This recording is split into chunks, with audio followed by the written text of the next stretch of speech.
உங்க மேல இருக்கிற அபிஷேகம் உங்களுக்கு ஆனரை கொண்டு வரும். நீங்க மரியாதை பொருந்திய ஜனங்களாக கர்த்தர் ஏற்படுத்தி இருக்கிறார். நீங்க 1000 இடத்துல அவமானங்களை சந்திச்சிருக்கலாம். ஒரு சில பேர் உங்களை ஒரு தரம் குறைவா பேசி இருக்கலாம். ஒரு சில விஷயத்துல நீங்க இப்படி நான் அவமானப்பட்டுட்டேனே, இந்த விஷயத்தை நான் கோட்டை விட்டுட்டேனே, நான் படிப்பு சரியா படிக்கல, இல்லைன்னா ஒரு பிசினஸ்ல ஃபெயில் ஆயிட்டீங்க, ஏதோ ஒரு குறிப்பிட்ட சம்பவத்தினால நீங்க அவமானப்பட்டிருக்கலாம்.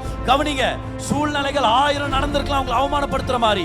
உங்க மேல இருக்கிற அபிஷேகம் உங்களுக்கு கனத்தை கொண்டு வரும். இந்த அபிஷேகம் கனம் வாய்ந்தது, அதனால கனத்தை உங்க வாழ்க்கையில கொண்டு வரும்.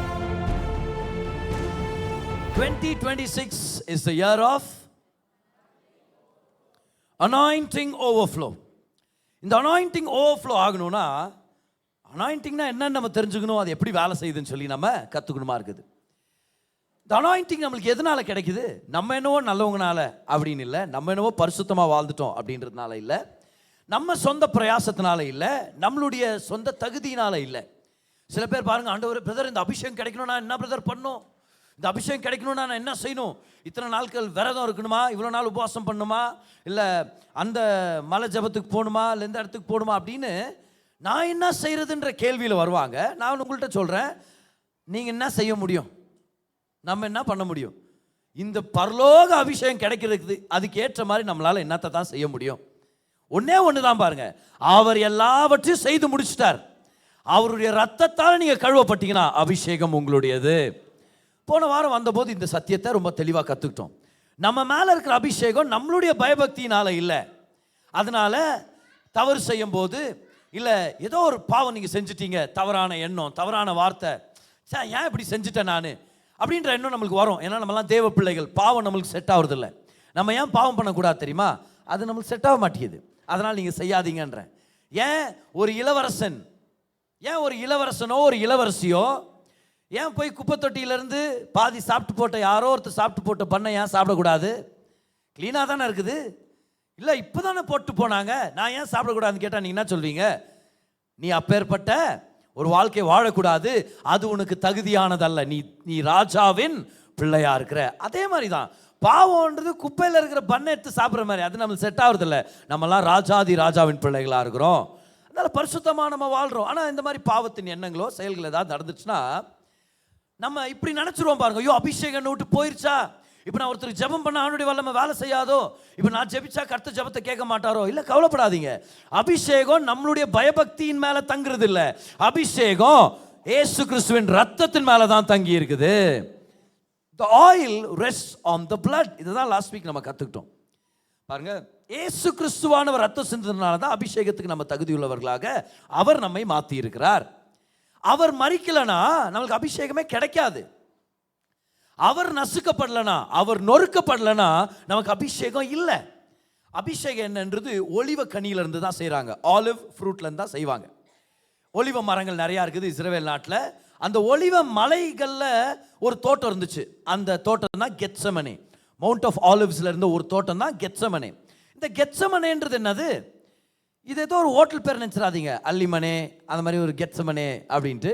கெத்செமனேன்றது ஒரு செக்கு, எண்ணெய் எடுக்கிற ஒரு செக்கு. காத்னா செக்குன்னு அர்த்தம், ப்ரெஸ்ன்னு அர்த்தம். ஷெமென்னா ஆயில்.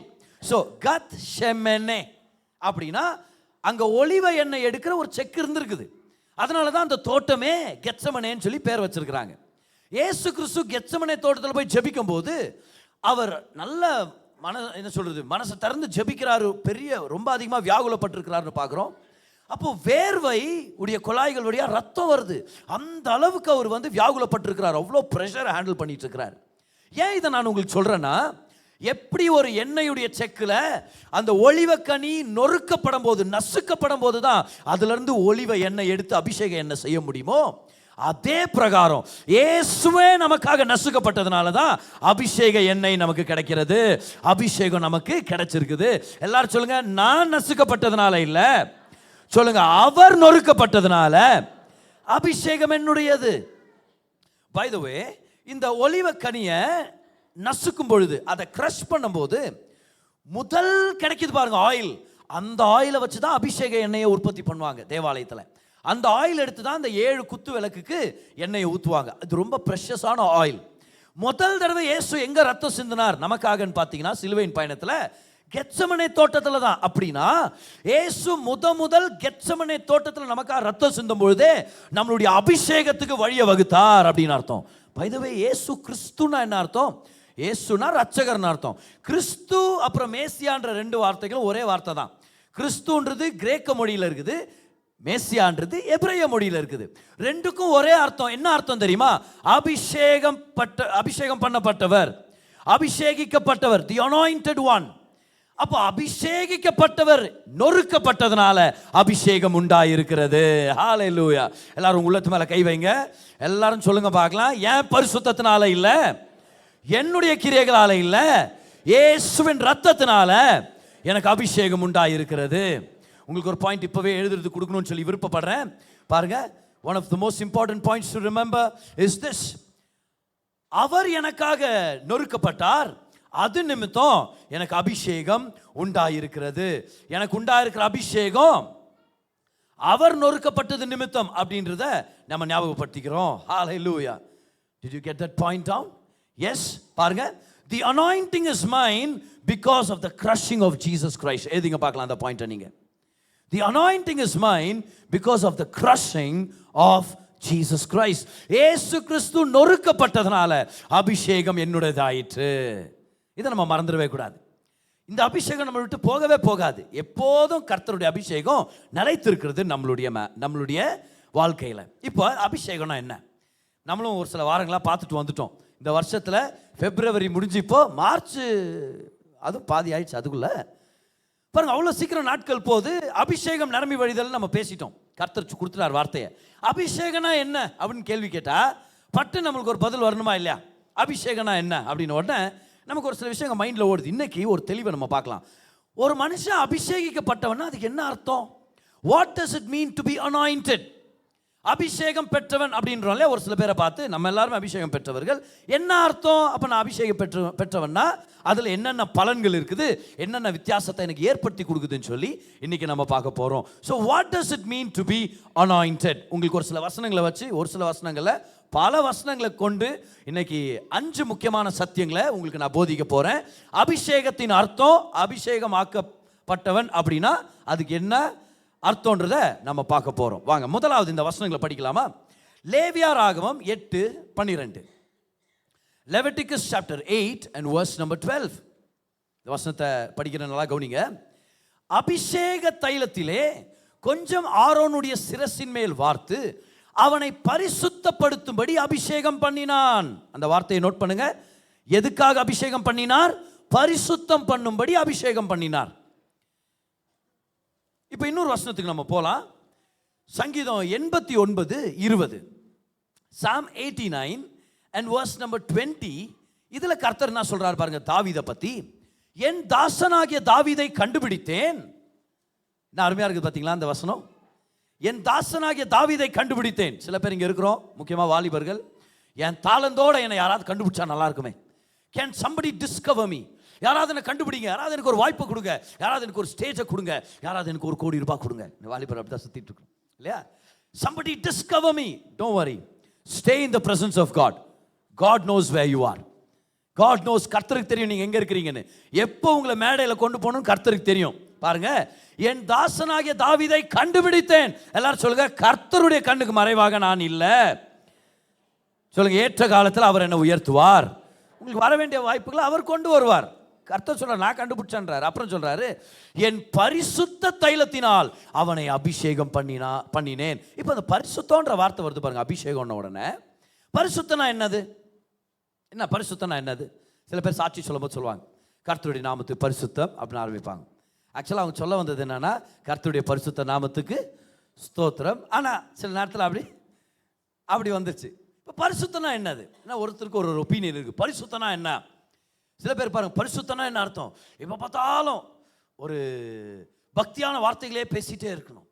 பஸ் வந்துச்சா, வரல, இன்னும் 1/4 மணி நேரம் ஆகும். ஜீசஸ்.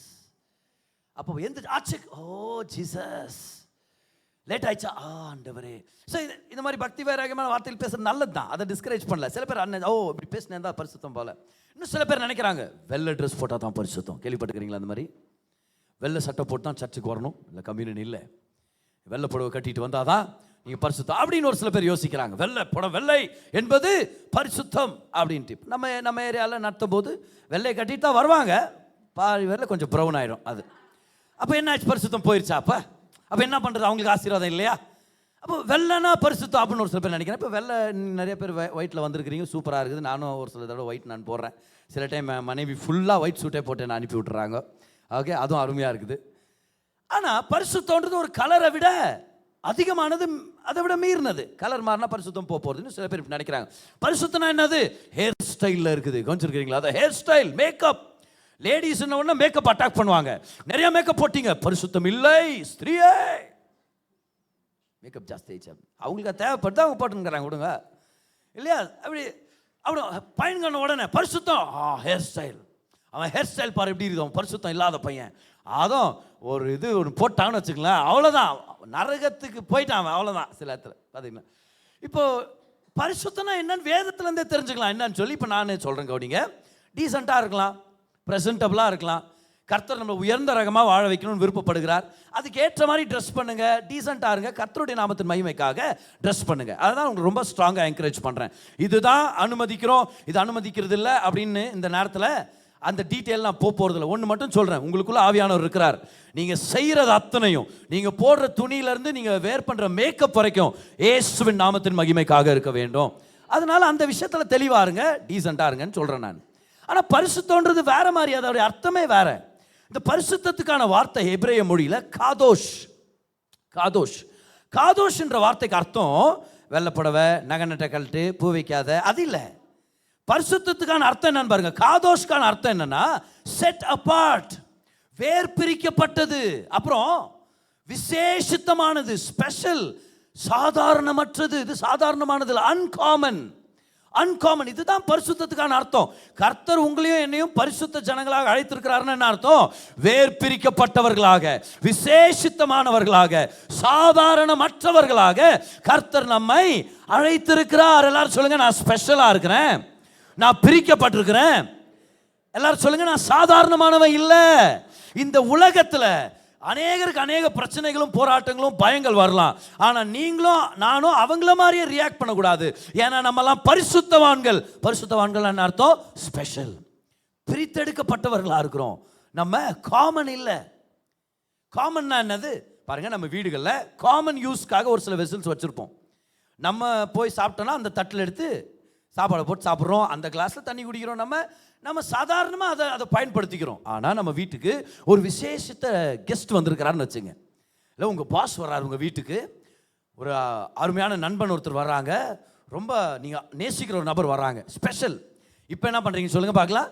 சாதாரணமாக நம்ம யூஸ் பண்ணுற தட்டுங்களை எடுக்கிறது இல்லை. இப்போ எங்கேருந்தோ ஒரு சந்திலேருந்து எடுப்பாங்க பாரு மனைவி, எடுத்து ஒரு பாக்ஸை ஓப்பன் பண்ணி அருமையான கட்லரி, நம்ம டைனிங் டேபிள் இவ்வளோ அழகாக நம்ம பார்த்துருந்தே இல்லையே அப்படின்ற அளவுக்கு, என்னம்மா எங்களெல்லாம் இப்படி கவனிக்க மாட்டேங்கிறீங்களேன்ற மாதிரி சில டைம் தோணும் பாருங்க.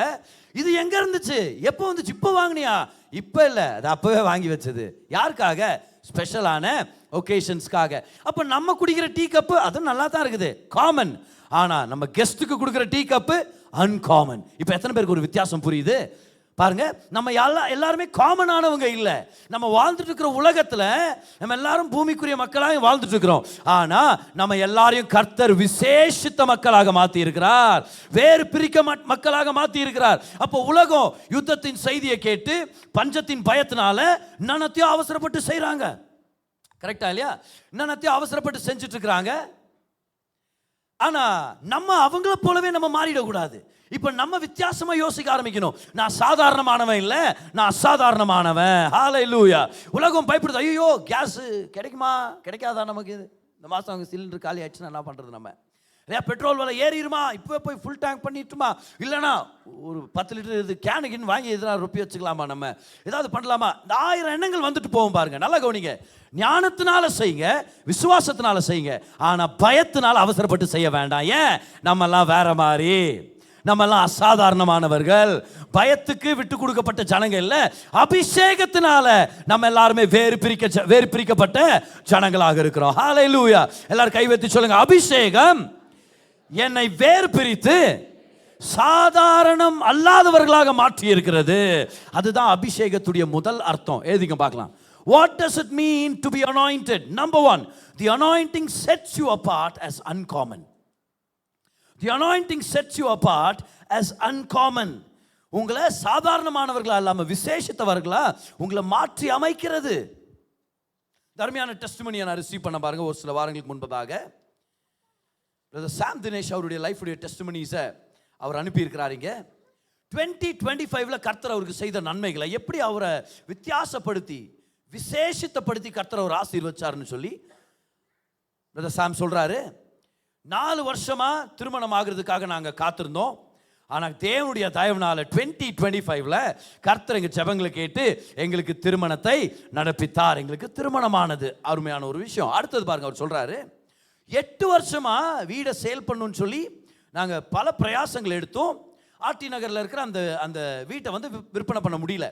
சில பேர் அட்வான்ஸ் கொடுத்துட்டு வாங்க வர்றன்ற மாதிரி வந்து கூட ஃபைனலாக அந்த சேல் வந்து முடியாது, க்ளோஸ் பண்ண முடியல. ஆனால் அவங்க சொல்கிறாங்க 2025 ஏப்ரல் மாதத்தில் அந்த வீடை விற்பனை பண்ணுறதுக்காக கர்த்தர் சகாயம் பண்ணார். இதெல்லாம் அற்புதங்கள் நடந்துகிட்டே வருது பாருங்க. அப்புறம் சொல்கிறாங்க, நான் சின்ன வயசுலேருந்தே ஒரு டியூப்ளெக்ஸ் வீடை கட்டணும், இல்லை டியூப்ளெக்ஸ் வீட்டில் தான் வாழணும்னு சொல்லி நான் ரொம்ப விருப்பப்பட்டிருக்கிறேன், நான் ஜெபம் பண்ணியிருக்கிறேன். ஆனால் 2025 the prayer was answered. 2025 உடைய தீம் என்ன சொல்லுங்க பார்க்கலாம். Answered prayers and divine success. நாங்கள் ஜெபம் பண்ணது பிரகாரமாகவே ஜீசஸ் ஹெல்ப் மீ. அருமையாக இருக்குது பாருங்க. ஏசு கிறிஸ்து எனக்கு சகாயம் பண்ணார். ஒரு நல்ல நிலத்தை ஒரு நல்ல ஒரு கேட்டட் கம்யூனிட்டியில் வாங்கி, அது மட்டும் இல்லை கன்ஸ்ட்ரக்ஷனையும் நாங்கள் ஆரம்பிச்சிட்டோம். டிவைன் சக்ஸஸை நாங்கள் பார்த்துட்டு இருக்கிறோம். இதுதான் கர்த்தருடைய தயவு. ஹல்லேலூயா, ஆமென். தான் கர்த்தருடைய தயவு. அது மட்டும் இல்லை பாருங்க, அவர் சொல்றாரு ஒரு ஃபைனான்ஷியல் க்ரோத்தை எங்களுடைய வாழ்க்கையில் நாங்கள் பார்க்க முடிஞ்சது. சொல்றாங்க ஒரு 2 வருஷமா நாங்கள் வந்து டைதிங் பண்ணிட்டு இருக்கிறோம். நாங்கள் தசம பாகத்தை நம்ம செலுத்திட்டு இருக்கிறோம். ஒரு ரெவலேஷனை ரிசீவ் பண்ணதுனால அதை நாங்கள் செய்ய முடியுது. இந்த 2 வருஷமாக என் சேலரியை டபுளாக ஆண்டவர் மாற்றிட்டாரு. வருஷத்துக்கு நடுவில் வேறவங்களுக்கு ஹைக் கிடைக்காத போது எனக்கு ஹைக் கிடைக்கிற மாதிரி, உயர்வு கிடைக்கிற மாதிரி, வருஷத்துக்கு ஒரு தடவை எல்லாருக்கும் கிடைக்கும் போதும் எனக்கும் ஒரு ஹைக் கிடைக்கிற மாதிரி, இந்த மாதிரி ஆண்டவர் என்னை ரொம்ப ஆச்சரியப்படுத்துகிறார். அவர் சொல்கிறாரு, லாஸ்ட் இயர் கூட ஆகஸ்ட்டில் வேறவங்களுக்கெல்லாம் ஹைக் வராத போது எனக்கும் ஆண்டவர் ஒரு ஹைக்கை எனக்கு ஆண்டவர் ஒரு ஹைக்கை ஏற்படுத்தி கொடுத்தார்.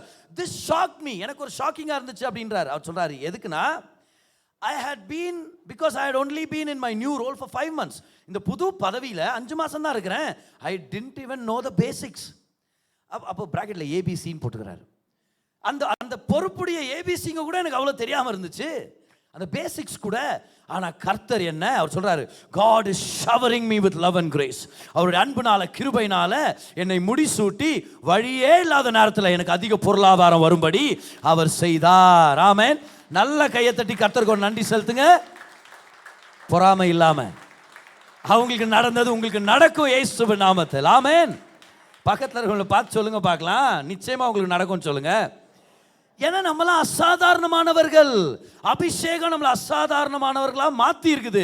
You are not common. You are not one of those teacups in the drawer. You are a special vessel of God.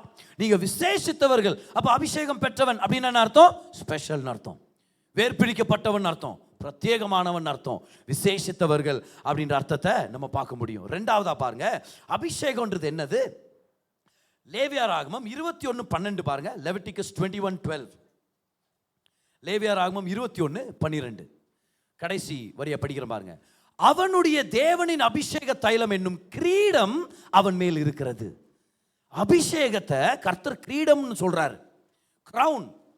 ஒரு கிரவுன் அந்த ராஜாவுக்கும் ராணிக்கும் ஆனர், கணத்தை கொண்டு வருகிறது. அப்ப அபிஷேகத்தை கர்த்தர் கிரீடம்னு பேசினார்னா உங்க தலை மேல அபிஷேகம் இருக்குது, அதுதான் உங்களுடைய கிரீடமாக இருக்குது. அபிஷேகம் தான் கிரீடம். உங்க தலையில இருக்கிற கிரவுன் உங்களை கணத்துக்காக கர்த்தர் குறித்திருக்கிறார். நல்லா இருக்கும்படி கர்த்தர் குறித்திருக்கிறார். பாருங்க, தாவீது அவரை பற்றி எழுதுறாரு. இந்த வசனத்தை பாருங்க. 2 சாமுவேல் 23 வாங்க. 2 சாமுவேல் 23:1. கர்த்தர் எப்படி தாவீத அபிஷேகம் பண்ணியிருக்கிறார் அப்படின்றத நம்ம பார்க்கிறோம். 2 சாமுவேல் 23:1 தாவீது சொல்றாரு, தாவீதுடைய கடைசி வார்த்தைகள், மேன்மையாய் உயர்த்தப்பட்டு யாக்கோபுடைய தேவனால் அபிஷேகம் பெற்று இஸ்ரவேலின் சங்கீதங்களை இன்பமாய் பாடின ஈசாயின் குமாரனாகிய தாவீது என்னும் புருஷன் சொல்லுகிறது என்னவென்றால், கவனிச்சிங்கள, மேன்மையாய் உயர்த்தப்பட்டு யாக்கோபுடைய தேவனால் அபிஷேகம் பெற்று. எல்லாரும் சொல்லுங்க, என் மேல இருக்கிற அபிஷேகம் என்னை மேன்மையாக உயர்த்தும். இந்த நேரத்தில் எல்லாரும் உங்க தலைமையில கை வச்சு சொல்லுங்க பார்க்கலாம், அபிஷேகம் என்னும் கிரீடம் எனக்கு கனத்தை கொண்டு வரும். சொல்லுங்க, I will be honored everywhere I go by the anointing in Jesus name. அபிஷேகம்ன்றது கனத்தை கொண்டு வரும் உங்களுடைய வாழ்க்கையில. கர்த்தர் உங்களை அபிஷேகிச்சிருக்கிறார்னா நீங்க ரொம்ப மரியாதைக்குரியவர்னு அர்த்தம். அப்படி கர்த்தர் உங்களை கனப்படுத்தி இருக்கிறார்னு அர்த்தம். போற இடத்துல கனம் உங்களை வந்து சேரும். இன்னொரு வசனத்தை படிக்கலாம், எபிரேயர் 1:9 பாருங்க. Hebrews chapter 1 and verse number 9 பாருங்க. எப்படி இயேசு கிறிஸ்துவான அபிஷேகத்தை பெற்றார்ன்றத இங்க குறிப்பிடப்பட்டிருக்குது அப்படின்னு சொல்லி, நீர் நீதியை விரும்பி அக்கிரமத்தை வெறுத்திருக்கிறீர், ஆதலால் தேவனே. பாத்தீங்களா, இயேசுவ தேவனேன்னு சொல்றார் சங்கீதக்காரன். தேவனே அப்படின்றார். இயேசு தேவன் எங்க போட்டிருக்குது பாருங்க, இயேசுவ தேவனேன்னு கூப்பிடுறார் அவர். தேவனே உம்முடைய தேவன். அவருடைய தேவன் யாரு? பிதாவானவர். தேவனே உம்முடைய தேவன் உமது தோழரை பார்க்கிலும் உம்மை ஆனந்த தைலத்தினால் அபிஷேகம் பண்ணினார். இங்கிலீஷ் பைபிள்ல இருக்கும் above your fellows. எல்லாரை விட அதிகமா கர்த்தர் உங்களுக்கு ஒரு அபிஷேகத்தை கொடுத்திருக்கிறார். அப்ப அபிஷேகம்ன்றது உயர்வுன்னு மறந்துடாதீங்க. அபிஷேகம்ன்றது ஆனர். பாருங்க, லூக்கா 7:46 இயேசு கிறிஸ்துவான ஒரு பரிசேயன் வீட்டில் உட்கார்ந்து சாப்பிட்டுட்டு இருக்கிறார். ஏன்னா அவர் தான் கூப்பிட்டார், வாங்க வந்து சாப்பிட்டு போங்க அப்படின்ட்டு. ஆனா உள்ள வந்த இயேசு கிறிஸ்துவை இவர் மரியாதை கொடுத்து வரவேற்கல. காலுக்கு தண்ணியை கொடுத்து அவர் வாஷ் பண்ணி, அப்புறம் அவர் தலைக்கு ஆனந்த தைலத்தை, எப்படி அந்த அபிஷேக எண்ணெய் இருக்கும் இல்லையா, அவங்ககிட்ட ஆலிவ் ஆயில் இருக்கும், அதை எடுத்து அவங்க அபிஷேகம் பண்ணுவாங்க. சரி, இப்போ அபிஷேக எண்ணெய் வெறும் தேவாலயத்தில் மட்டும்தான் இருக்குது, அது வேற ஆயில். ஆனால் வீட்டுக்கு வந்த கெஸ்ட்டை தலையில் எண்ணெயை வச்சு அவங்கள வரவேற்பாங்களா, அது ஒரு ஆனர் அது. அப்போ இயேசு கிறிஸ்து சொல்கிறாரு பரிசேயங்கிட்ட பார்த்து, நான் உன் வீட்டுக்கு வந்தேன், கால் கழுவுறதுக்கு தண்ணியும் கொடுக்கல, நீ வந்து என் தலைக்கு எண்ணெயும் வச்சு என்னை அபிஷேகம் பண்ணி என்னை நீ வரவேற்கல. அப்போ அபிஷேகம்ன்றது ஆனர். அபிஷேகம் இல்லாத இடத்துல நீ என்ன ஆனர் பண்ணலன்னு இயேசு கிறிஸ்து சொல்றாரு. உங்க மேல இருக்கிற அபிஷேகம் உங்களுக்கு ஆனரை கொண்டு வரும். நீங்க மரியாதை பொருந்திய ஜனங்களாக கர்த்தர் ஏற்படுத்தி இருக்கிறார். நீங்க 1000 இடத்துல அவமானங்களை சந்திச்சிருக்கலாம். ஒரு சில பேர் உங்களை ஒரு என்ன சொல்றது, ஒரு தரம் குறைவா பேசி இருக்கலாம். ஒரு சில விஷயத்துல நீங்க இப்படி நான் அவமானப்பட்டுட்டேனே, இந்த விஷயத்தை நான் கோட்டை விட்டுட்டேனே, நான் படிப்பு சரியா படிக்கல, இல்லைன்னா ஒரு பிசினஸ்ல ஃபெயில் ஆயிட்டீங்க, ஏதோ ஒரு குறிப்பிட்ட சம்பவத்தில் நீங்க அவமானப்பட்டிருக்கலாம். கவனிங்க, சூழ்நிலைகள் 1000 நடந்திருக்கலாம் உங்களை அவமானப்படுத்துற மாதிரி. உங்க மேல இருக்கிற அபிஷேகம் உங்களுக்கு கனத்தை கொண்டு வரும். இந்த அபிஷேகம் கனம் வாய்ந்தது, அதனால கனத்தை உங்க வாழ்க்கையில கொண்டு வரும். சத்தமா ஆமென் சொல்லுங்க. இந்த நேரத்தில் மேன்மையாக உயர்த்தினார் அப்படின்றார் பாருங்க தாவீது. இதுதான் உங்க வாழ்க்கையில் நடக்கும். உங்க மேல இருக்கிற அபிஷேகம் சும்மா இல்லாத உங்களை ஆனர் பண்ணும். எங்கெல்லாம் நீங்க தலை குனிற மாதிரி இருந்துச்சோ சம்பவங்கள், கர்த்தர் அதே இடத்துல உங்களை தலை நிமிர்ந்து வாழ வைப்பார், உங்களை உயர்த்துவார். உங்களை பார்த்து கர்த்தர் யாருன்றதை இந்த உலகத்துக்கு அவர் காண்பிக்க போறார். நம்ம மரியாதைக்குரிய ஜனங்களாக கர்த்தர் நம்மளை வாழ வைப்பார். எத்தனை பேர் நம்புறீங்க அதை உங்களுக்காக? இன்னைக்கு உங்க பிள்ளைகளுக்காக எத்தனை பேர் நம்புறீங்க? எங்கெல்லாம் அவமானப்பட்டீங்களோ கர்த்தர் உங்களை உயர்த்துவார்.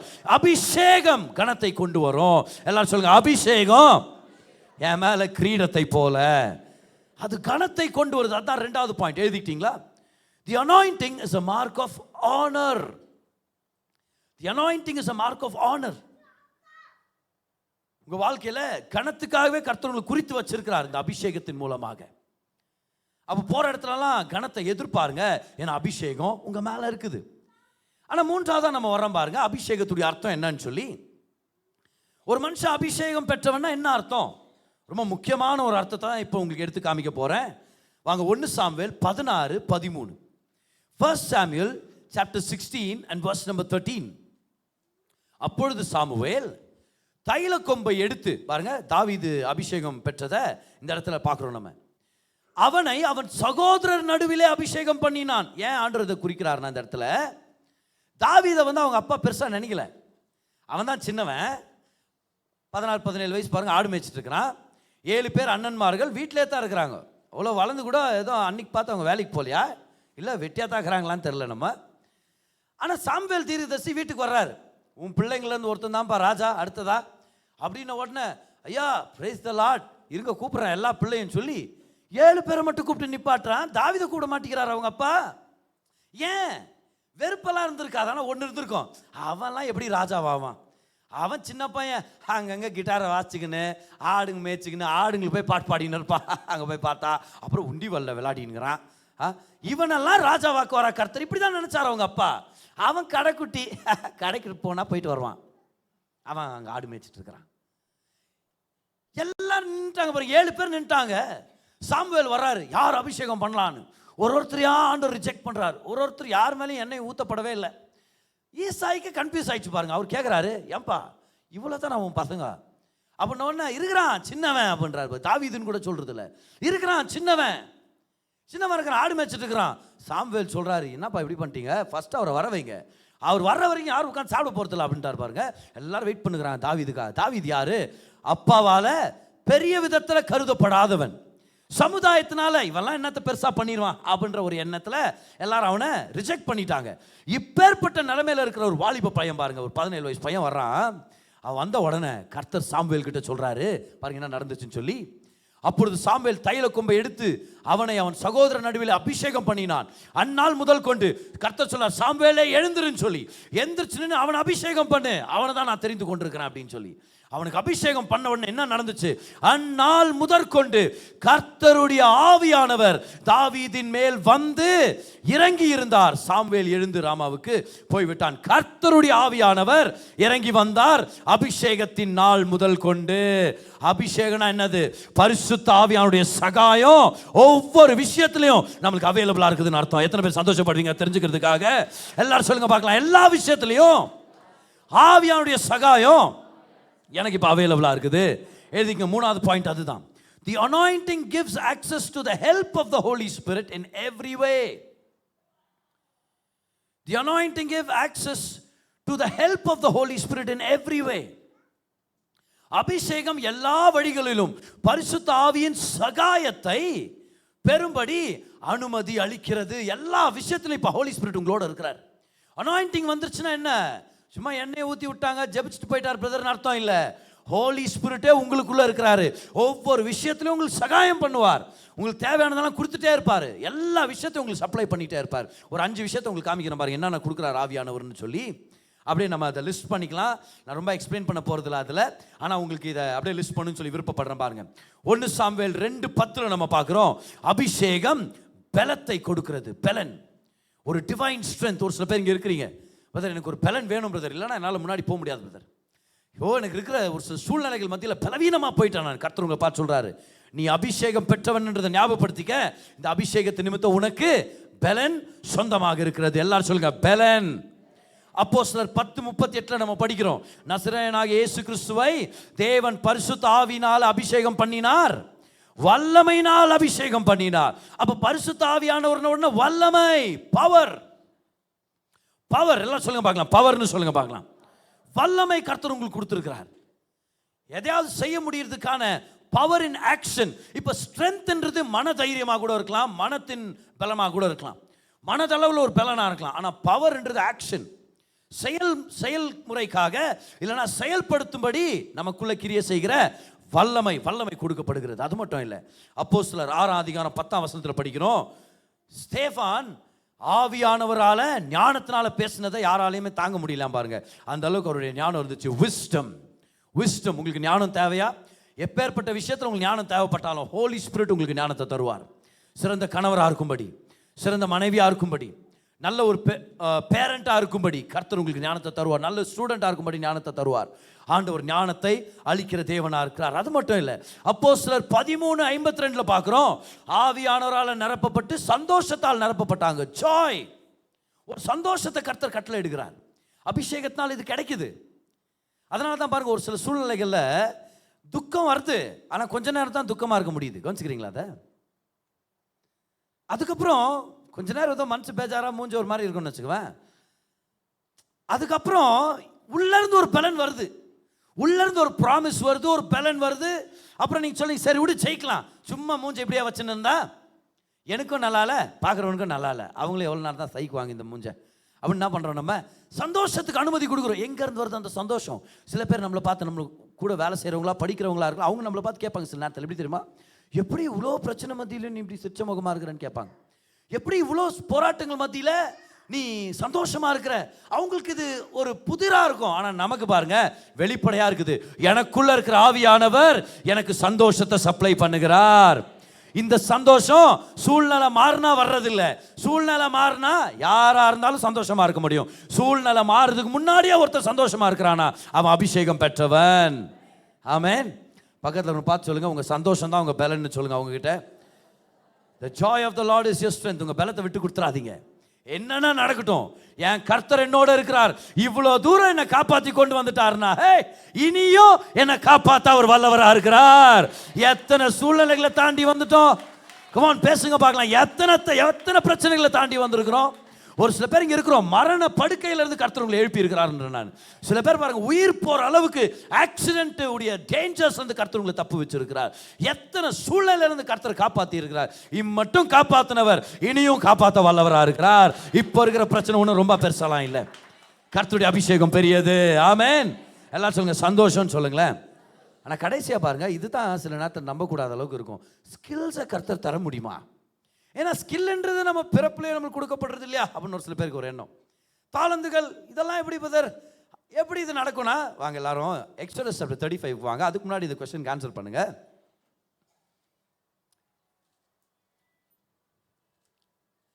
யார் மேன் ஆஃப் த மேட்ச் ஃபைனல்ல? அந்த क्वेश्चन இல்லை, அந்த क्वेश्चन இல்லை. இருங்க வர.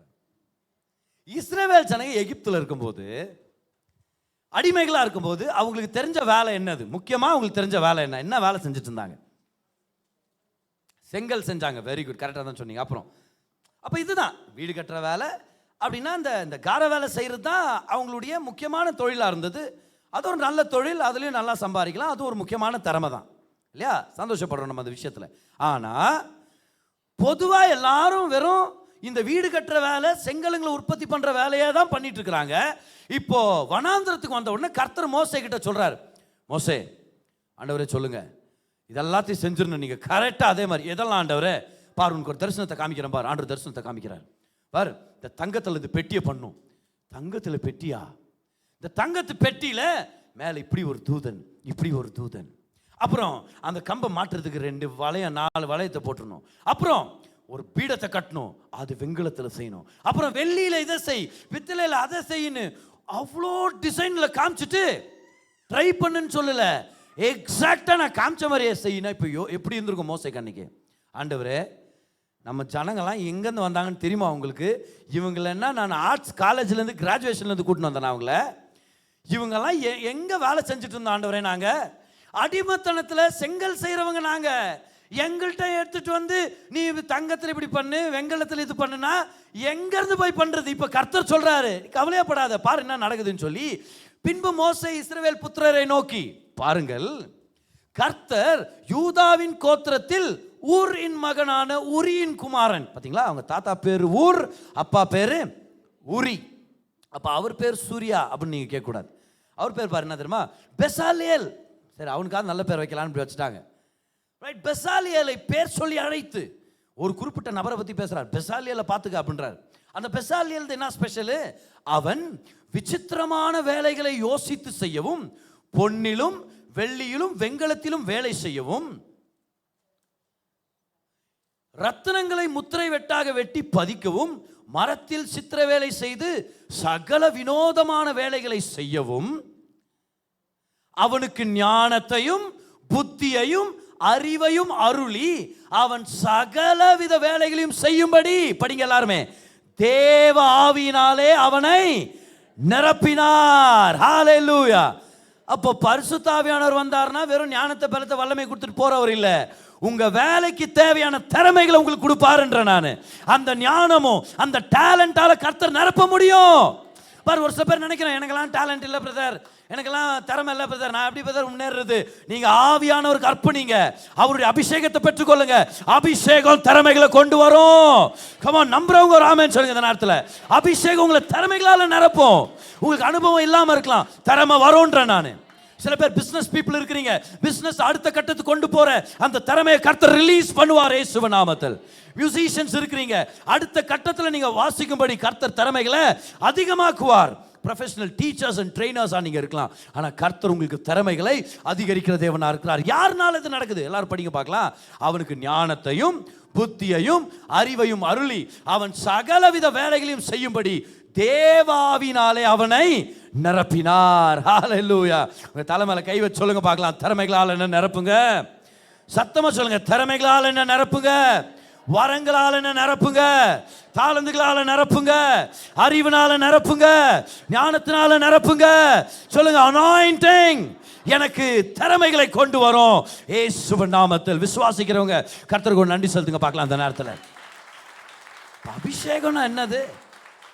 ஒரு சாதாரணமான ஒரு விஷயம், அதை அப்படியே தள்ளுபடி பண்ணிட்டு போயிடலாம் நினைக்காதீங்க.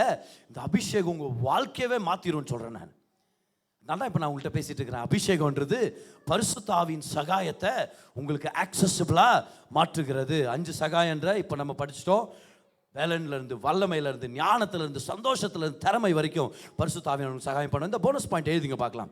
The anointing can fill you with the skills that you don't have.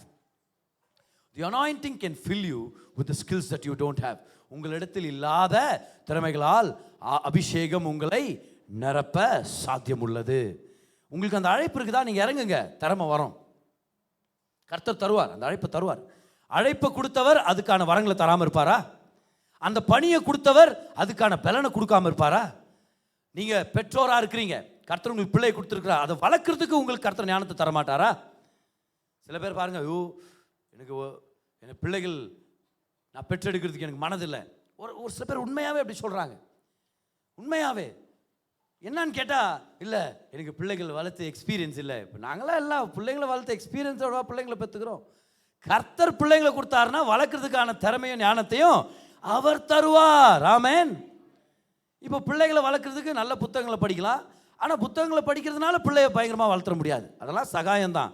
உங்கள் பிள்ளை எப்படின்னு நீங்கள் தான் ஆண்டவர்கிட்ட கேட்டு உங்கள் பிள்ளைக்கேற்ற அந்த பேரண்டிங்கை நீங்கள் கொண்டு வரணுமா இருக்குது. வேல்யூஸ் ஒன்று தான், விஸ்டம் ஒன்று தான், கோட்பாடுகள் வேதத்திலிருந்து கொண்டு வர்றோம். ஆனால் நம்ம ஒவ்வொரு பிள்ளைக்கும் வித்தியாசமான பர்சனாலிட்டி இருக்குது இல்லையா? சில டைம் பாருங்க, சேம் உன்ன மாதிரி அப்படின்றோம் மனைவியை பார்த்து, சில டைம் சேம் என்ன மாதிரி அப்படின்றோம். ஆனால் சில டைம் இது யார் மாதிரின்னு தெரியலையேன்ற மாதிரி இருக்கும். இது உன்ன மாதிரியும் இல்லை, இது என்ன மாதிரியும் இல்லை, இது எங்கேருந்து வந்துச்சு இந்த விஷயம்னு வர்றோம். அப்போ நம்ம என்ன சொல்கிறோம், ஆண்டவரே எப்படி ஆண்டவர் இதை டீல் பண்ணுறது? ஆண்டவர் சொல்கிறார், பிள்ளை கொடுத்த நான் பிள்ளையை வளர்க்குறதுக்கான திறமையும் தருவேன், ஞானத்தையும் தருவேன், அபிஷேகத்தை உனக்கு நான் ரிலீஸ் பண்ணியிருக்கிறேன். So God can fill you with the skills that you don't have. அபிஷேகம் உங்களுக்கு இதை கொண்டு வருகிறது. 4ஆவதாக மிக முக்கியமானது பாருங்க, நீங்கள் அபிஷேகம் பெற்றிருக்கிறதே ராஜ்யத்துக்கு சம்மந்தப்பட்ட ஒரு முக்கியமான அழைப்புக்காக. உங்கள் அபிஷேகம் ஒரு அழைப்புக்கு சம்மந்தப்பட்டிருக்குது. The anointing is on you for an assignment. உங்களுக்கு கொடுக்கப்பட்ட அபிஷேகம் ஒரு குறிப்பிட்ட பணிக்காக கொடுக்கப்பட்டிருக்கிறது அப்படின்ற நான். இது தேவனுடைய ராஜ்யத்துக்கு சம்பந்தப்பட்டது. இது உங்களை விட பெரியது, உங்க குடும்பத்தை விட பெரியது, இது உங்க வாழ்க்கையை விட பெரியது. நீங்க போயிட்ட பிறகும் நீங்க செஞ்சது இந்த உலகத்தில் நிலைச்சிருக்கும். அதுதான் காலிங். பர் கெரியர்ன்றது உங்களுடைய வேலை போன உடனே போயிடுச்சு. ஆனால் காலிங்ன்றது உங்க உயிர் போனா கூட போகாது. அந்த காலிங் பல பேருடைய வாழ்க்கையில மாற்றங்களை கொண்டு வந்துட்டே இருக்கும். அந்த அழைப்புன்றது பல வாழ்க்கைகளை மாற்றிக்கொண்டே இருக்கும். சதா காலம் அது பேசிக்கொண்டே இருக்கும். அப்போ இந்த காலிங்ன்றது தான் நம்ம கண்டுபிடிக்கணுமா இருக்குது. இதுக்காக தான் கர்த்தர் அபிஷேகத்தை நம்மளுக்கு கொடுத்துருக்கிறார். பாருங்க இந்த வசனத்தை, எக்ஸோடஸ் 29:29, யாத்ராகமம் 29:29, யாத்ராகமம் 29:29 பாருங்க. அவர் சொல்றாரு, ஆரோனின் பரிசுத்த வஸ்திரங்கள் அவனுக்கு பின் அவனுடைய குமாரரை சேரும், அவர்கள் அவைகளை உடுத்தி கொண்டு அபிஷேகம் பண்ணப்பட்டு, அடுத்த வார்த்தை கவனிங்க, பிரதிஷ்டையாக்கப்படுவார்கள். இங்கிலீஷ்ல பாருங்க, ஆர்டேன்ட்னு வரும். அப்ப அபிஷேகம் பண்ணப்பட்டவர்கள் எதற்காகவோ பிரதிஷ்டையும் பண்ணப்பட்டவர்களாக இருக்கிறார்கள். பிரதிஷ்டைனா ஒரு குறிப்பிட்ட விஷயத்துக்காக நியமிக்கப்படுவது. they are ordained, they are assigned something. இன்னொரு வசனத்துக்கு வாங்க எல்லாரும். ஏசாயா 45 அதோடைய முதல் 3 வசனங்களை பாருங்க. இங்க கர்த்தர் ஒரு ராஜாவை அழைக்கிறார். இந்த ராஜா வேற தேசத்து ராஜா, இஸ்ரவேல் தேசத்து ராஜானா பரவாயில்ல, இவர் வேற தேசத்து ராஜா பாருங்க. அவரை கர்த்தர் அபிஷேகம் பண்றாரு. இது என்ன கதையாகுது? அவரையும் அபிஷேகம் பண்ணார் ஆண்டவர். புறஜாதியில் இருக்கிற ஒருத்தனையும் அபிஷேகம் பண்ண அப்பவேன்னு பார்த்தீங்கன்னா ஒரு காரணம் இருக்குது. கர்த்தராகிய நான் அபிஷேகம் பண்ண கோரேசுக்கு முன்பாக, அவர் பேர் என்னது? கோரஸ்னா அர்த்தம் அப்படியே கோரஸா பாடுவார் அப்படின்னு அர்த்தம் இல்லை. அவர் பேர் கோரேஸ், இங்கிலீஷ் வந்து சைரஸ் அவர் பேர். அப்படியே விட்டுருந்துக்கலாம் பேரை, சும்மா மாத்தாம இல்லையா.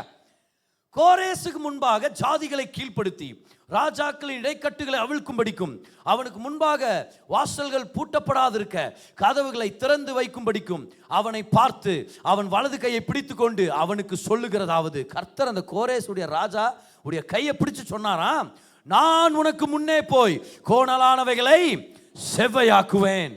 அடுத்தது பாருங்க, செவ்வையாக்குவேன், உன்னை பெயர் சொல்லி அழைக்கிற இஸ்ரவேலின் தேவனாய கர்த்தர் நானே என்று நீ அறியும்படிக்கு வெண்கல கதவுகளை உடைத்து இருப்பு தாழ்பால்களை முறித்து அந்தகாரத்தில் இருக்கிற பொக்கிஷங்களையும் ஒளிப்பிடத்தில் இருக்கிற புதையல்களையும் உனக்கு கொடுப்பேன். நான் என் தாசனாகிய யாக்கோபின் நிமித்தம். அதுதான் விஷயம். ஏன் அத்தனையும் செய்யறாரு தெரியுமா? நீ என் ஜனத்துக்கு நல்லது பண்ணும் கோரேஸ், என்ன உனக்கு மட்டும் நல்லது பண்றதுக்கு உனக்கு அபிஷேகம் கொடுக்கல, என் ஜனத்துக்கு நீ நல்லது பண்ணும். உன் மேல இருக்கிற அபிஷேகத்துக்கு ஒரு பணி உண்டு. your anointing is for an appointing, right? அவர் சொல்றாரு பாருங்க, நான் என் தாசனாகிய யாக்கோபின் நிமித்தமும் நான் தெரிந்து கொண்ட இஸ்ரவேலின் நிமித்தமும் நான் உன்னை பேர் சொல்லி அழைத்து நீ என்னை அறியாதிருந்தும் உனக்கு நாமம் தரித்தேன். இது கோரேஸ் ராஜா பிறக்கிறதுக்கு முன்னாடியே கர்த்தர் எழுதிட்டார் ஏசாயா மூலமாக. லேட்டரா இந்த கோரேஸ் ராஜா ஒரு நாள் இதை பத்தி படிக்கும்போது ஆச்சரியப்படுறாரு, இந்த இஸ்ரவேல் ஜனத்துடைய கடவுள் பார்ப்பா பயங்கரம், அவரு நான் பிறக்கிறதுக்கு முன்னாடியே அவங்க ஜனத்துக்கு நல்லது பண்ணணும்னு என்ன அப்பவே பேர் எழுதி வச்சுக்கிறாருப்பா இவரு அப்படின்ட்டு மனசே தொடப்படுத்து பாருங்க. இஸ்ரவேல் மேல தயவை காமிச்சு போங்க எல்லாரும் யார் யார் போறீங்களோ போங்கன்னு அனுப்பி வருங்க. இவரு அனுப்பி வைக்கிறார். இதுதான் கர்த்தருடைய நோக்கம். ஏன் கர்த்தர் அபிஷேகிச்சிருக்காரு தெரியுமா? Because you have an assignment. You have an assignment. எல்லாரும் சொல்லுங்க பார்க்கலாம், எனக்கு ஒரு அசைன்மெண்ட் இருக்குதுன்னு சொல்லுங்க. இந்த நேரத்தில் இங்க இருக்கிற அத்தனை பேர் சொல்லுங்க, இந்த பூலோகத்தில் நான் இருக்கிறதுக்கு காரணம் என்னது? எனக்கு கர்த்தர் ஒரு அசைன்மெண்ட்டை வச்சிருக்கிறார். சில பேர் இங்க நினைக்கலாம், என்னத்த பிரதர் உயிரோட இருந்து என்னத்த சாதிக்க போறோம், என்னத்துக்கு நான்லாம் உயிரோடுக்கிறேன்னு தெரியல பிரதர். உங்களை பார்த்தா கர்த்தர் பேசிட்டு இருக்கிறாரு. உங்க வாழ்க்கை வீணானது இல்லை. கர்த்தர் உங்களை உண்டாக்குறது ஒரு நோக்கத்துக்காக, ஒரு மாபெரும் நன்மையை உங்க மூலமா செய்யும்படியாகவே கர்த்தர் உங்களை அழைச்சிருக்கிறார். இன்னைக்கு வேணா உங்க வாழ்க்கை கேள்விக்குறியா இருக்கலாம், ஒருவேளை வேலை இல்லாமல் போயிருந்திருக்கலாம், ஒருவேளை உங்களுடைய திறமைகள் இர்ரெலவெண்டா போயிருக்கலாம் உங்க இண்டஸ்ட்ரியில, ஒருவேளை உங்களை ஒரு சில பேர் பார்த்து நீ உபயோகமற்றவன், நீ உதவாக்கற யாராவது உங்களை பார்த்து திட்டி இருக்கலாம். உங்களை பார்த்து நான் சொல்றேன், ஏசு கிறிஸ்துவ சொந்த ரட்சகரா ஏற்றுக்கொள்ளுங்க, உங்களுடைய வாழ்க்கை மாறும். பரிசுத்த ஆவியானவருடைய அபிஷேகத்தை பெற்றுக்கொள்ளுங்க. ஹோலி ஸ்பிரிட் அனாயிண்டிங் வந்த உடனே உங்களுக்கு தெரிய வரும் பாருங்க, எதற்காக கர்த்தர் உங்களை அழைச்சார்ன்றது வெளிப்படுத்துவார். யார் யார் உங்களை பார்த்து உதவாக்கறன்னு சொல்றாங்களோ அந்த அத்தனை ஜனத்துக்குமே நீங்க ஆசீர்வாதமா வர்ற மாதிரி கர்த்தர் உங்களை உயர்த்துவார், கர்த்தர் உங்களை வழி நடத்துவார். ஹalleluya. இந்த உலகத்துல ஒருத்தரையும் கர்த்தர் வீணாக உண்டாக்கவே இல்லை. you are here on purpose. உங்களை வேணும்னே கர்த்தர் உண்டாக்குனார். உங்களை வேஸ்டா கர்த்தர் உண்டாக்கல, வேணும்னே கர்த்தர் உண்டாக்குனார். அந்த நோக்கத்தை அறிந்து கொள்ற வரைக்கும் உங்க வாழ்க்கையில் ஒரு நிறைவே இருக்காது. அந்த சித்தத்தை நீங்க புரிஞ்சுக்கிற வரைக்கும் உங்க மனசுல ஒரு நிறைவு இருக்காது. உங்களுக்கு 1000 கேள்விகள் இருக்கலாம். இன்னைக்கு ஆண்டவர்ட்ட வந்து கேளுங்க, ஆண்டவரே என்னை எதுக்காக உண்டு பண்ணீங்க? நீங்க தானே என்னுடைய சிருஷ்டிகர்த்தன், என்னை எதுக்காக உண்டு பண்ணீங்க? என்னை எதுக்காக அபிஷேகிச்சிருக்கிறீங்க? இந்த அபிஷேகம் ஒரு காரணத்துக்காக, ஒரு நோக்கத்துக்காக. எல்லாரும் சொல்லுங்க, I am anointed சொல்லுங்க பார்க்கலாம். சொல்லுங்க, நான் அபிஷேகம் பெற்றவனா இருக்கிறேன். இன்னொரு தடவை சொல்லுங்க, நான் அபிஷேகம் பெற்றவனா இருக்கிறேன். இந்த அபிஷேகம் வித்தியாசத்தை கொண்டு வரும். இந்த அபிஷேகம் உங்களை அசாதாரணமான வாழ்க்கையை வாழ வைக்கும். ஒரு சில வாரங்களுக்கு முன்பதாக பெங்களூரில் மிகப்பெரிய சபைகளில் நம்மளுடைய சர்ச்சை என்னை வந்து பிரசங்கம் பண்ணுறதுக்கு அழைச்சிருந்தாங்க. அப்போ அங்கே நான் போகும்போது ஒரு நைட் ப்ரேயரில் நான் ப்ரீச் பண்ணுமா இருந்துச்சு. ஆனால் ஒரு மிகப்பெரிய சபை பாருங்க, FGAG. அதில் பாஸ்டர் பால்னு உடனே எவ்வளோ பெரிய போதகர் அவர், என்ன மாதிரி பிரசங்கியார், கர்த்தரால் அபிஷேகம் பண்ணப்பட்ட அருமையான வேத போதகர் பாருங்க. அவ்வளோ பெரிய காரியங்களை கர்த்தருக்காக செஞ்சுருக்கிறார். நான் அங்கே போகிறேன். அங்கே போய் என்னை ஃப்ரண்ட் ரோவில் பாஸ்டர்ஸ் அங்கே நிப்பாட்டுறாங்க, வாங்க இங்கே அப்படின்னு சொல்லி கூப்பிட்றாங்க. நான் அவரை என் எதிரில் பார்க்குறேன் பாருங்க. எனக்கு உள்ளுக்குள்ளே பயம், ஒரு நடுக்கம் எனக்கு இருக்குது பாருங்க அந்த நேரத்தில். அப்போ ஒரு பாஸ்டர் என்னை இன்ட்ரடியூஸ் பண்ணுறாரு, பாஸ்டர் கிரேஸ் அவர் தான் ப்ரீச் பண்ண போகிறாரு அப்படின்னு சொல்லி அப்படியே கண்ண மூடிட்டேன். நான் பட்டன் கண்ண மூட்டேன். நான் அப்படியே பண்ண, ஆண்டவரே தேங்க்யூ லார்ட் ஜீசஸ், ரா பாப்பா ஆண்டவரே பயமாகுது, ஆண்டவரே எப்பேற்பட்ட தேவ மனிதன், நான் இங்கே பிரசங்கம் பண்ண போகிறேன்னா அப்படின்னு சொல்லி. அந்த நேரத்தில் ஒரு பக்கம் பயம், ஒரு பக்கம் நம்மளாம் என்னத்த பண்ணிட போகிறோம் பிரசங்கன்ற மாதிரி. இன்னொரு பக்கம் தெரியுமா, நான் யாரு? நான் அபிஷேகம் பெற்றவன். நான் என் சொந்த திறமைகளை நான் ஒரு ஜீரோ, ஆனால் கர்த்தருடைய அபிஷேகம் என் மேலே இருக்கு. அங்கேயே நான் அறிக்கை செஞ்சேன் பாருங்க, I am anointed for this. இந்த நாளுக்காக கர்த்தர் அபிஷேகிச்சிருக்கிறார், இந்த செஷனுக்காக கர்த்தர் அபிஷேகிச்சிருக்கிறார். டே அறிக்கை செஞ்சுட்டே இருக்கிறேன். நல்லா கவனிங்க, 3:15 கொடுக்க வேண்டிய மைக்கை என்கிட்ட 2:30 மணிக்கே கொடுத்துட்டாங்க. 2:30 மணிக்கே கொடுத்துட்டு நான் செய்ய வேண்டியதே கொஞ்ச நேரம் பிரசங்கம், என்கிட்ட கிட்டத்தட்ட 1.25 மணி நேரம் என்கிட்ட கொடுத்துட்டாங்க. நான் ஸ்டேஜில் போகிறேன், மைக் எடுக்கும் போது என்கிட்ட பாஸ்டர் சொல்கிறாரு, Gracewin you have more then a heart அப்படின்றார். யூ ஹேவ் அன் ஹார் அப்படின்னு சொல்லிட்டு அப்புறம் மோர் தென் அ ஹார் அப்படின்றார். உனக்கு 1 மணி நேரத்துக்கு மேலே இருக்குது, நீ பிரசங்கம் பண்ண அப்படின்றார். அந்த நேரத்தில் இமேஜின் பண்ணுங்க, நான் ப்ரிப்பேர் பண்ணி 10 நிமிஷத்துக்காக, அரை மணி நேரம் தான் செஷனு. ஆனால் அங்கே போகும்போது என்னாச்சு, ஒரு ஆப்பர்ச்சுனிட்டி ஓப்பன் ஆகுது. I can either be intimidated and say, என்னால் முடியாதுங்க பாஸ்டர், லாஸ்ட் மொமெண்ட்டில் சரிங்களே அப்படின்னு இல்லாமல், இன்னொரு பக்கம் நான் வரேன், ஐ am anointed for this. கர்த்தர் அபிஷேகித்திருக்கிறார் சொல்லி அபிஷேகத்தில் இறங்குறதும் என் தீர்மானமாக இருந்தது. அருமையான ஒரு செஷன் பாருங்க. கர்த்தர் வெளிப்பட்டார், அநேகர் தொடப்பட்டாங்க. காலையில் 4 மணிக்கு எல்லாம் விழிப்புணர்வோடு உட்காந்து பிரசங்கத்தை கவனிச்சதை அன்றைக்கி நான் பார்க்க முடிஞ்சது. அநேகர் ஆசீர்வதிக்கப்பட்டாங்க. What happen? அனாயிண்டிங். அந்த அனாயிண்டிங்கை ரியலைஸ் பண்ணும். போன வாரம் இன்னொரு அருமையான ஆப்பர்ச்சுனிட்டி பாருங்க. ஒரு பாஸ்டர்ஸ் கான்ஃபரன்ஸில் என்னுடைய பாஸ்டர் என்னை ப்ரீச் பண்ண சொல்கிறார். நான் அங்கே போய் உட்கார்றேன், என் பாஸ்டர் பக்கத்தில் உட்காந்துருக்கிறார்.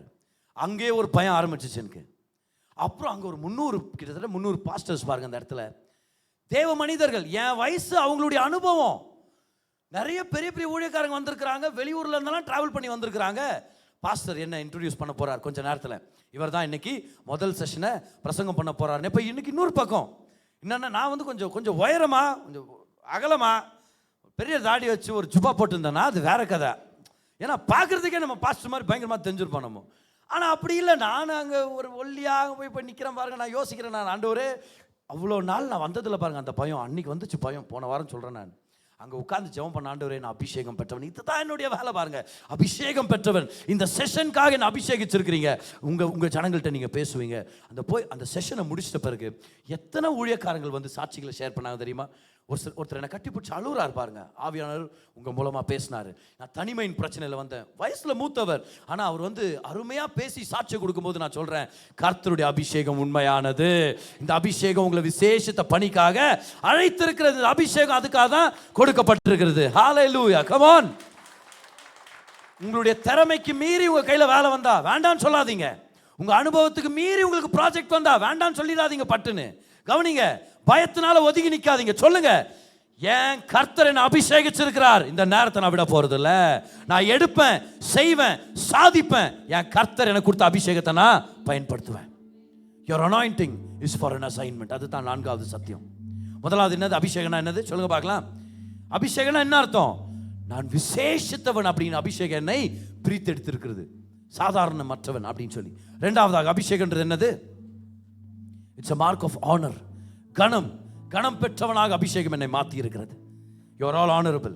கர்த்தர் உங்கள் கணம் பெற்றவர்களாக வைத்திருக்கிறார். 3வதாக அபிஷேகம்ன்றது பரிசுத்த ஆவியானுடைய சகாயத்தை உங்களுக்கு அவைலபிள் ஆக்கி கொடுக்குது. ஹோலி ஸ்பிரிட் உடைய மினிஸ்ட்ரி உங்களுக்கு அவைலபிளாக இருக்குது. 4வதாக the anointing is on you for an assignment. ஒரு குறிப்பிட்ட பணிக்காக அபிஷேகம் உங்களை தெரிந்து கொண்டிருக்கிறது. இந்த அபிஷேகத்தை நிமித்தம் நீங்கள் தெரிஞ்சுக்கிறீங்க, எனக்கு கர்த்தர் ஒரு நோக்கத்தை வச்சிருக்கிறார், எனக்கு கர்த்தர் ஒரு சித்தத்தை வச்சிருக்கிறார். இந்த போனஸ் பாயிண்ட் எழுதிங்க பார்க்கலாம். your appointing requires the anointing. அப்படின்னா உங்களை எதுக்காக கர்த்தர் நியமிச்சிருக்கிறாரோ அபிஷேகம் இல்லாமல் அதை நீங்கள் செஞ்சு முடிக்க முடியாது. உங்களுக்கு அபிஷேகம் தேவை.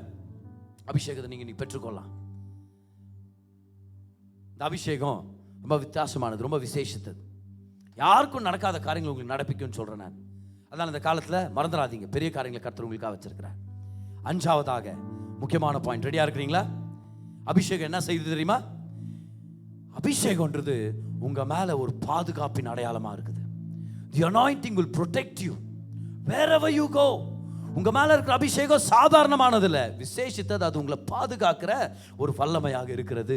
சங்கீதம் 20 அதோடைய 6ஆம் வசனத்துல சங்கீதக்காரன் சொல்றாரு, கர்த்தர் தாம் அபிஷேகம் பண்ணினவரை ரட்சிக்கிறார். இந்த ரட்சிக்கிறார்னா என்ன அர்த்தம் தெரியுமா? சேஃப்டி பண்றாருன்னு அர்த்தம். சேஃப்னு வரும் இங்கிலீஷ் பைபிள்ல, சேஃப்டி. அதனால தான் கர்த்தர் ஒரு வார்னிங் கொடுக்குறாரு பாருங்க. 105ஆம் சங்கீதம் 15ஆம் வசனத்தை பாருங்க. சங்கீதம் 105:15 பாருங்க. நான் அபிஷேகம் பண்ணினவர்களை நீங்கள் தொடாமலும் என்னுடைய தீர்க்கதரிசிகளுக்கு தீங்கு செய்யாமலும் இருங்கள் என்றார். இங்கிலீஷ் பைபிள்ல இருக்கும், டச் நாட் மை அனாயிண்டட். தொடாத அப்படின்றார் ஆண்டவர். நான் அபிஷேகம் பண்ணவன தொடாத. இது கர்த்தருடைய பாதுகாப்பு. அபிஷேகம்ன்றது மிகப்பெரிய ஒரு பாதுகாப்பு, மறந்துடாதீங்க. இந்த அபிஷேகம் உங்களை பாதுகாக்குது. இந்த அபிஷேகம் வித்தியாசத்தை ஏற்படுத்துது. இது ஒரு சேஃப்டி. எங்க போனாலும் சொல்லுங்க, ஐ எம் அனாயிண்டட். அதை ஞாபகப்படுத்திங்க, உங்களுடைய மனதளவில் ஞாபகப்படுத்திங்க. இந்த அபிஷேகம் ஒரு பாதுகாப்பு உங்க வாழ்க்கையில கொண்டு வருகிறது. ஒரு கிராமத்தில் ஒரு பாஸ்டரை அன்னைக்கு அடிச்சு அவரை கொன்றணும் அப்படின்ட்டு ஒரு சில பேர் தீர்மானம் பண்ணாங்க. சுவிசேஷத்தை பிரசங்கம் பண்றதுனால ஒரு சில எதிரிகள் வந்துட்டாங்க. நைட்டு சைக்கிளில் வர்றாரு பாஸ்டர், கிராமத்துடைய வாசல்ல அவங்களாம் ஒளிஞ்சுன்னு இருக்கிறாங்க. ஒரு குறிப்பிட்ட பிரிட்ஜை கிராஸ் பண்ணி உள்ள வரணும். பிரிட்ஜுக்கு பக்கத்தில் அவங்களாம் ஒளிஞ்சுன்னு இருக்கிறாங்க. பாஸ்டர் வந்துட்டாரு, சைக்கிள் ஓட்டின்னு வர்றாரு. எல்லாம் ஒளிஞ்சுட்டாங்க, நான் பெரிய பெரிய கட்டைங்களை வச்சு வெயிட் பண்ணுறாங்க. இவர் கிட்ட வர்றாரு. ஒருத்தன் சொன்னா, வட்டாரா வட்டாரா அறா நீ ஃபர்ஸ்ட் அறா, இல்லடா நீ ஃபர்ஸ்ட் அறா, டே அவனை அடி சொல்றா, இல்லடா டே அவனை நீ எல்லாம் அப்படியே பேச. இவர் சைக்கிள் ஓட்ட அப்படியே வீட்டுக்கு வந்துட்டாரு. நீ பிளான் போடு பரவாயில்ல, ஆனா தொட முடியுமா உன்னால? அபிஷேகத்தின் உணர்வுடையவன் பாதுகாப்புடையவன் அப்படின்ற நம்ம மறந்துடக்கூடாது. ஒரு அம்மா ஞானஸ்தானம் எடுத்துட்டாங்க. அவன் கணவருக்கு அது பிடிக்கல, கேள்விப்பட்டார். நீ வரட்டும், அருவாலையே வெட்டிடுறேன் நான், கையில் அருவாலோட வெயிட் பண்ணுகிறார் வீட்டு வெளியே. உண்மை சம்பவம்.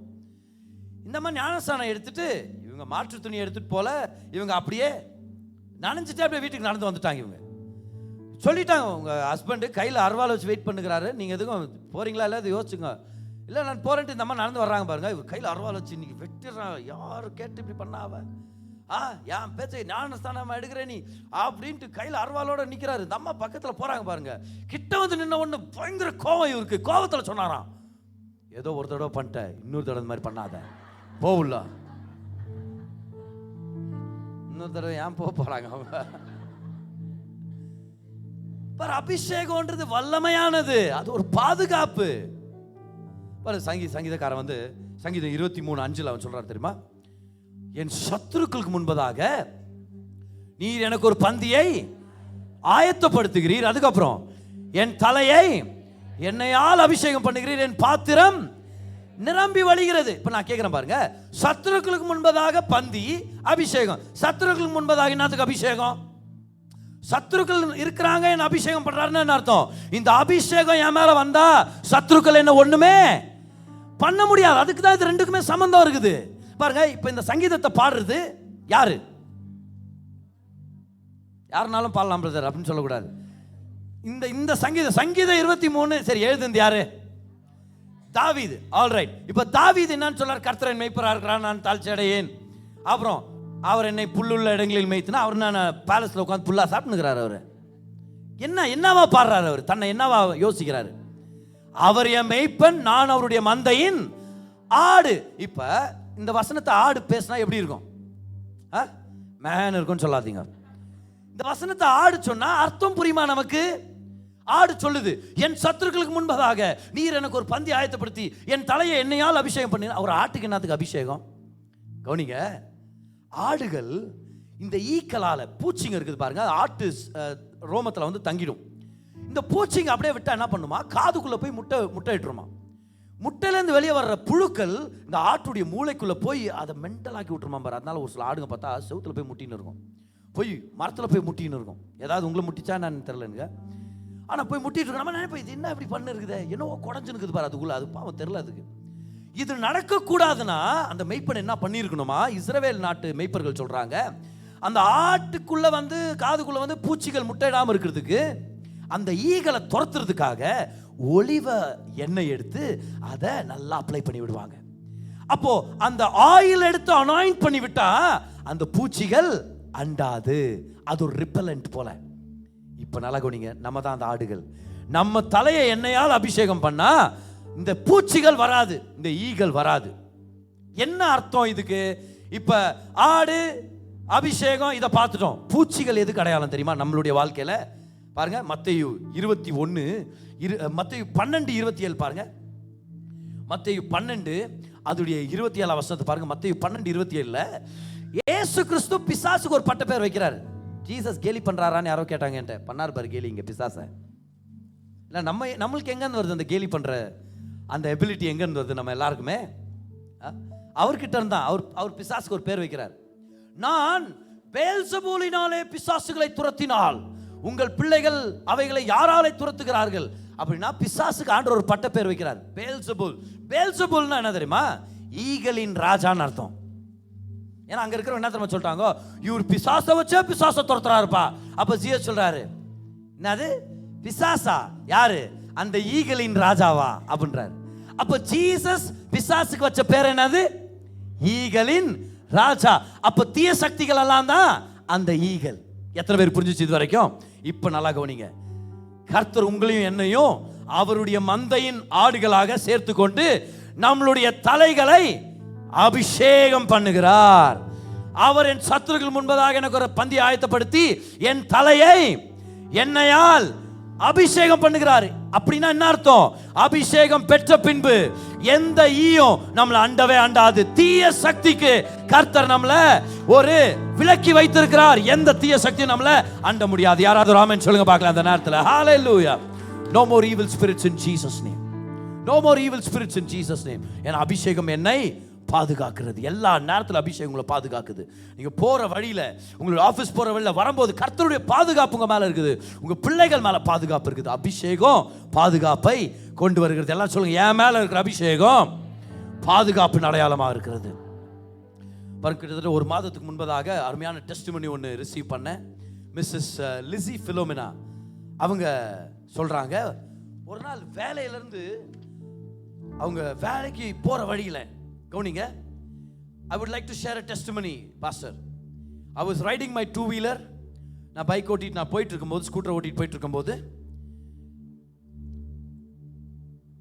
நிறைய வண்டிகள் வந்துட்டு இருந்தது. லாரி, வாட்டர் டேங்கர்ஸ், எல்லாத்தின் மத்தியில் என்னுடைய தவறுதல் இல்லை. அவங்க சொல்றாங்க, சடார்னு ஒரு கார், பின்னாடி வந்த கார் அவங்களை வேகமா மோதிருச்சு. A car suddenly came and hit me. அவங்க சொல்றாங்க, எவ்வளோ வண்டிகள் டிராவல் பண்ணிட்டு இருந்த இடம் அது, லாரிஸ், வாட்டர் டேங்கர்ஸ் எல்லாமே. yet the Lord protected me. அவங்க சொல்றாங்க, நான் விழுந்தும் ஒரு சின்ன ஒரு காயமும் ஏற்படாதபடிக்கு, ஒரு சொட்டு ரத்தம் கூட சிந்தாதபடிக்கு என் தேவன் என்னை பாதுகாத்தார். அவங்க சொல்றாங்க, according to the promise of this year, the anointing of the Lord protected me. உங்க மேல இருக்க அபிஷேகம் உண்மையாவே வேலை செஞ்சுட்டே நீங்க நம்பணும். ஆனா நீங்க சொல்லணும், நான் அபிஷேகம் பெற்றவன், அபிஷேகம் என் மேல வேலை செய்யும், அபிஷேகம் எனக்கு பாதுகாப்பை கொண்டு வரும், அபிஷேகம் எனக்கு நன்மையை கொண்டு வரும். இன்னைக்கு இந்த தேவனுடைய அபிஷேகத்தை நீங்க என்னவா நினைச்சீங்க? இந்த மோசமான உலகத்துல உங்களை சாதாரணமானவங்களா நினைச்சிட்டீங்களா? ஸ்பெஷல் ட்ரீட்மெண்ட்டை கர்த்தர் தருவார், ப்ரிஃபரன்ஷியல் ட்ரீட்மெண்ட்டை கர்த்தர் தருவார். உங்களுக்கு விசேஷத்தை அபிஷேகத்தை கர்த்தர் உங்க மேல ரிலீஸ் பண்ணியிருக்கிறார். நம்பர் 1, அபிஷேகம் பெற்றவர்களா என்ன அர்த்தம்? நீங்க ஸ்பெஷல்னு அர்த்தம். உங்களை பிரித்தெடுத்திருக்கிறார்னு அர்த்தம். நீங்க காமன் ஆனவங்க இல்ல, அசாதாரணமானவர்கள். 2வதா, நீங்க அபிஷேகம் பெற்றவர்கள் அப்படின்னா என்ன அர்த்தம்? கணம் பெற்றவர்கள் அர்த்தம். கிரீடம், இந்த அபிஷேகம் ஒரு கிரீடம். 3வதாக, நீங்க அபிஷேகம் பெற்றவர்கள்னா பரிசுத்த ஆவியானுடைய சகாயம் உங்களுக்கு அவைலபிளா இருக்குது. எல்லா விஷயத்திலும் அவர் உங்களுக்கு சகாயம் பண்ணும்படி இருக்கிறார். ஹalleluya. சந்தோஷம், சமாதானம், ஞானம், திறமை என்ன வேணாலும் அவர் உங்களுக்கு தருவார். 4வதாக, அபிஷேகம் பெற்றிருக்கிறீங்கன்னா உங்களுக்கு கர்த்தர் ஒரு அழைப்பை வைத்திருக்கிறார்னு அர்த்தம், ஒரு அசைன்மெண்ட்டை கொடுத்திருக்கிறார்னு அர்த்தம். அதை நீங்க நிறைவேற்றுங்க. 5வதாக, எல்லாரும் சேர்ந்து சொல்லுங்க பார்க்கலாம். அபிஷேகம்னா அது எதுக்காக? அபிஷேகம்னா என்னது? அது என்ன? பாதுகாப்பு. என் வாழ்க்கையில பாதுகாப்பின் அடையாளமாக இருக்கிறது. எல்லாரும் சொல்லுங்க, I am anointed. சொல்லுங்க, நான் அபிஷேகம் பெற்றவன், நான் நல்லா இருக்கிறேன், நான் கிருபை நிறைஞ்சிருக்கிறேன். சொல்லுங்க, எனக்கு சகாயம் அவைலபிளா இருக்குது. சொல்லுங்க, நான் கனம் பெற்றவனா இருக்கிறேன், நான் அசாதாரணமானவனா இருக்கிறேன். சொல்லுங்க, நான் ஒரு பணி உடையவனா இருக்கிறேன், நான் பாதுகாப்புடையவனா இருக்கிறேன். கை உயர்த்தி சொல்லுங்க பார்க்கலாம், என் மேல இருக்கிற அபிஷேகம் சாதாரணமானது இல்லை. சொல்லுங்க, இயேசுவின் ரத்தத்தினால என் மேல இந்த அபிஷேகம் தங்கி இருக்குது. சொல்லுங்க, நான் நல்லா இருப்பேன், நான் போற இடம்லாம் வாசல்கள் திறக்கும், கர்த்தர் இணைப்புகளை கொண்டு வருவார், நானும் ஆசீர்வாதமா இருப்பேன், நான் அநேகருக்கு ஆசீர்வாதமா இருப்பேன். இயேசுவின் நாமத்தில், இயேசுவின் நாமத்தில். நல்ல சந்தோஷமா கைகளை தட்டி கர்த்தருக்கு நன்றி சொல்லுங்க பார்க்கலாம். ஹalleluya. என்ன ஒரு அருமையான வார்த்தை. தேவன் தம்முடைய ஜனங்களுக்கு சுகத்தை கொடுக்கும்படி, செழிப்பை கொண்டு வரும்படி, சமாதானத்தை கொடுக்கும்படி அவருடைய பிரசங்கிக்கப்பட்ட வார்த்தையை பயன்படுத்துறார். இந்த பிரசங்கம் உங்களுக்கு ஒரு தீர்க்க தரிசனமான வார்த்தை கொண்டு வந்திருக்கோம் அப்படின்னு சொல்லி நான் நம்புறேன். உங்களுடைய தேவைக்கேற்ற மாதிரி கர்த்தர் உங்களோட பேசியிருப்பார், உங்களை பலப்படுத்தி இருப்பார். நம்ம ஜெபிக்க போறோம். அதுக்கு முன்னாடி இந்த விஷயங்களை ஞாபகம் வச்சுங்க. தேவன் நல்லவர், அவர் உங்க மேல கிருபையா இருக்கிறார். நீங்க நல்லா இருக்கணும்னு சொல்லி அவர் விருப்பப்படுறார். உங்க வாழ்க்கையில நடக்கிற சகல காரியங்களையும் நன்மைக்கு ஏதுவாக அவர் திருப்பிட்டு இருக்கிறார். வாங்க ஜெபிக்கலாம். பிதாவே, உங்க தயவுக்காக நன்றி செலுத்துறோம். இந்த செய்தியை கேட்ட உங்க பிள்ளையை நீங்க தொடுங்க, ஆசீர்வதிங்க, நன்மையால நிரப்புங்க, பலத்தால நிரப்புங்க. அவங்களுக்கு என்ன தேவை இருக்குதுன்னு உங்களுக்கு தெரியும் ஆண்டவரே. மகிமையின் ஐஸ்வர்யத்தின்படி அந்த தேவைகளை சந்திங்க. உங்க குடும்பங்களை ஆசீர்வதிங்க, வழி நடத்துங்க, தொழில் ஆசீர்வதிங்க. ஒரு நன்மையிலும் குறைபடாதபடிக்கு நிறைவான ஆசீர்வாதங்களால் நிரப்புங்க. இன்னும் பல நன்மையான காரியங்களை செய்வீங்கன்னு எதிர்பார்க்கிறோம். பலப்படுத்துங்க. இயேசுவின் நாமத்தில் ஜெபிக்கிறோம் பிதாவே. ஆமென், ஆமென்.